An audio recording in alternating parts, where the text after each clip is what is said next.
በስመ አብ ወወልድ ወመንፈስ ቅዱስ አሐዱ አምላክ አሜን። ህዳር 7 በዚህች ቀን የልዳ ሀገር የሆነ የሰማዕታት አለቃ የታላቁ መስተጋድል የቅዱስ ጊዮርጊስ ቤተክርስቲያን የከበረችበት ነው። ዳግመኛም ጌታችን በውስጡ ላደረገው ድንቅ ተአምር መታሰቢያ ሆነ። ይህም እንዲህ ነው። በውስጧ ድንቆች ተአምራት እንደሚሰሩ ከሃዲው ዲዮቅልጥያኖስ በሰማ ጊዜ ሊያፈርሳት አሰበ።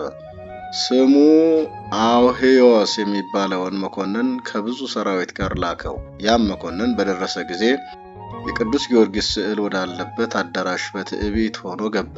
በስዕሉም ፊት በብርጭቆ መቅረዝ መብራት ነበረ። ከቤተ ክርስቲያኒቱና በቅዱስ ጊዮርጊስ ላይ እየዘበተ በእጁ በያዘው በትር የመብራቱን መቅረዝ መጥቶ ሰበረው። የመቅረዙም ስባሪ ወደ ከሃዲው ራስ ደርሶ መታው። ራሱንም ታመመ።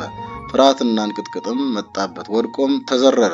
ባልንጀሮቹም ወደ ሀገሩ ሊወስዱት ተሸከሙት። ከክፉ አሟሟትም ተጎሳቁሎ ሞተ። ወስደውም ከባህር ጣሉት። ወገኖቹም ወደ ሀገራቸው አፍረው ተመለሱ።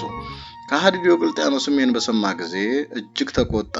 በልዳ ሀገር ያለች የቅዱስ ጊዮርጊስን ቤተክርስቲያን ያፈርሳት ዘንድ ራሱ ተነስቶ ሄደ። በዚያንም ጊዜ ከእግዚአብሔር የታዘዘ መልአክ መታው። 7 ዓመት ያህልም ዓይኖቹ ታውረው አእምሮውንም አጥቶ ቁራሽ እንጀራም እየለመነ ኑሮ ሞተ። ክብር ይግባውና ጌታችን የቤተ መንግስቱን ሰዎች አስነሳበት። እርሱን አስወግደው ጻድቅ ሰው ቆስጠንጢኖስን በእግዚአብሔር ፈቃድ አነገሱት። እርሱም በአዋጅ የጣዖታትን ቤት ዘግቶ አብያተ ክርስቲያናትን ከፈተ። ለክርስቲያን ወገኖችም ሁሉ ተድላ ደስታ ሆነ። ለእግዚአብሔር ምስጋና ይሁን። እኛንም በቅዱስ ጊዮርጊስ ጸሎት ይማረን፣ በረከቱም ከእኛ ጋር ትኑር ለዘላለሙ አሜን።